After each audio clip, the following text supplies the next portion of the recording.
Friends, இன்றைக்கி எதை பற்றி பேச போகிறேன்னாக்கா சிரிப்பை பற்றி தான். சிரிப்பை பற்றி தான் எத்தனை பாட்டு இருக்குது இல்லையா?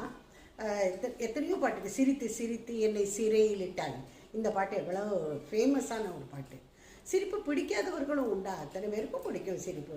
குழந்தைகள் சிரித்தா எவ்வளோ அழகாக இருக்கும். பொக்கவாயை காமிச்சிட்டு சிரிக்கும் போதும் ஒரு அழகு, ஒரே ஒரு பல்லு 2 பல்லு அரிசி பல்லு மாதிரி காமிச்சிட்டு சிரிக்கும் போதும் அதுவும் எவ்வளோ அழகாக இருக்குது. ஆனாக்க சிலருக்கு பெண்கள் மாத்திரம் சிரித்தா பிடிக்கவே பிடிக்காது.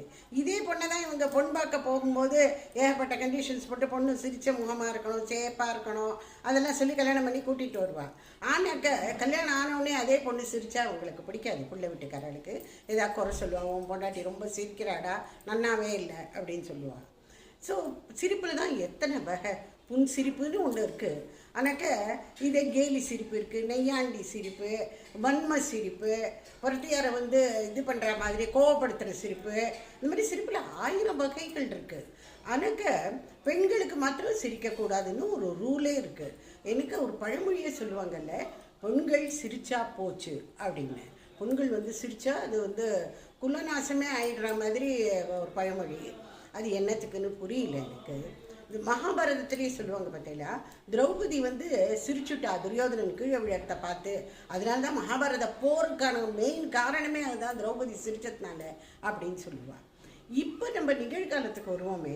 சமீப காலத்தில் நம்ம ஒரு உயர் அதிகாரி, காவல்துறை அதிகாரி ஒரு சென்சிட்டிவ் மேட்டர் ப்ரெஸ் மீட்டில் அவங்க சிரிச்சு விடுறாங்க. அதான் கட்டுக்கடங்காத சிரிப்பு, சாதாரண சிரிப்பு இல்லை, பயங்கரமான ஒரு சிரிப்பு. என்னத்துக்கு அப்படி குலுங்கி குலுங்கி சிரித்தாங்க தெரியல, அது அவங்களுக்கு தான் தெரியும். ஆனாக்கா அதனால் அவங்க எத்தனை விமர்சனங்களை சந்திச்சுட்டாங்க. தற்காலிக பதவி நீக்கம் கூட செய்யப்பட்டிருக்காங்கன்னு நான் கேள்விப்பட்டேன். அவங்க என்னத்துக்காக மிடுக்காக இருக்க வேண்டிய ஒரு போலீஸ் அதிகாரி ஒரு சென்சிட்டிவ் டாப்பிக்கை ஹேண்டில் பண்ணும்போது எதுக்கு சிரித்தாங்க தெரியல.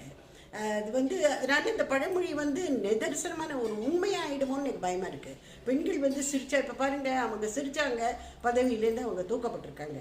அப்போ கூட 2 பக்கமும் 2 ஆண் அதிகாரிகள் உட்காந்துருக்காங்க. அவங்கள அத்தனை தூரம் யாரும் விமர்சனம் பண்ணலை.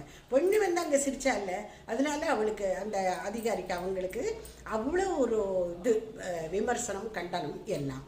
ஸோ நீங்கள் கமெண்ட்ஸில் சொல்லுங்கள், பெண்கள் சிரித்தது தப்பா ரைட்டா? பெண்கள் சிரிக்கலாம்.